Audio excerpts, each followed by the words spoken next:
చరిత్రకారుడు ఎవరంటే గతానికి, ప్రస్తుతానికి అకౌంటబుల్ అండి. మధ్య వ్యక్తి. హ్మ్. బాధ్యత కలిగి గతాన్ని చూసి ప్రస్తుతానికి వివరించే వ్యక్తి. సో, బాధ్యత లేకుండా చరిత్ర చేయకూడదు.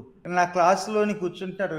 ఈ పిల్లలున్నారు గదా! అంతా 25, 26, 30 ఈళ్ళందరికీ సరదా ఏంటంటే వాడెవడండి కాల్విన్, వాడెవడండి అర్మేనియస్, వాడెవడండి అంటే ఆగమంటాను. అబ్బా!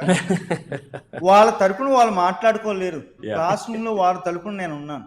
బతికున్నంత మాత్రాన చచ్చినోళ్ళని మీరు క్రిటిసైజ్ చేసే హక్కు లేదు అంటాను. I am accountable to them.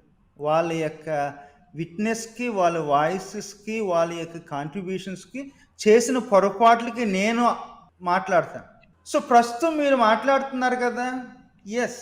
ప్రశ్నించే హక్కు ఉంది, ప్రస్తావించే హక్కు ఉంది గానీ, వాళ్ళని తీర్పు తీర్చే హక్కు మీకు లేదని చెప్తాను. ఓకే. అది ఒకటండి. సో, ఈరోజు మీ దగ్గర నేను కూర్చొని, మీరు వాళ్ళు, మీరు ఈళ్ళు అని ఎవరినైనా నేను అన్నానో చెప్పండి? నేను ఎవరిని తిట్టలేదు.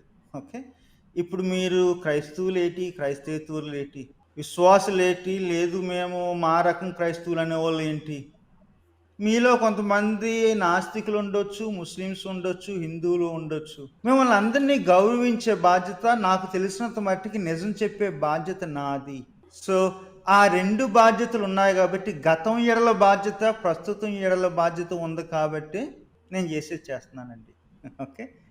బాధ్యతారహితంగా ఎవరు చరిత్రను చదివినా ప్రశ్నిద్దాం. అది గతానికి ద్రోహం చేసినా, ప్రస్తుతాన్ని గౌరవించకపోయినా, దాని చరిత్రలు కారు అని అనమండి.